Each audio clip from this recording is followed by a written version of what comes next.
We're going to talk about the Chaldeans today. We're going to use this PowerPoint, the Neo-Babylonian Empire. Guys, the Chaldean Babylonians, they come along quite a few years after the Amorite Babylonians. But here's some things you need to know. The red border is the Neo-Babylonian border, and the darker orange is the Babylonian border from the original empire, from the Amorites. So put a star by King Nebuchadnezzar. He is their king that extended the Chaldean Babylonians to their greatest extent. He rules from 605 BC to 562 BC. He rebuilt the city ziggurats. It is, if you guys are remember the Bible or anything, the Great Pyramid, the Great Babylonian Pyramid, this was under King Nebuchadnezzar, the pyramid that was supposed to touch the skies. So as you see, he called it a house of the platform between heaven and earth.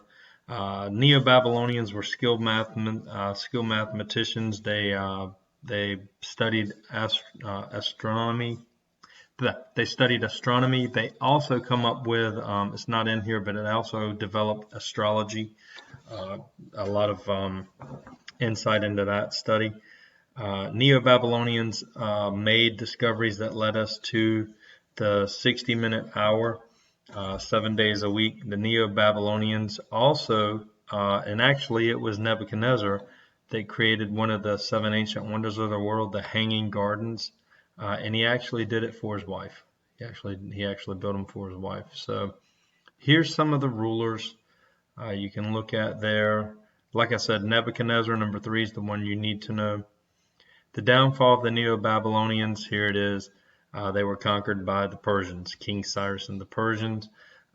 He became a very powerful conqueror throughout Asia Minor. Neo-Babylon, Egypt, and later the Assyrians would all make up part of the Persian Empire, because the Persian Empire stretched over to India. So as you see, the time period lasted really from 604 to 553 BC. So you can read a little bit of that. And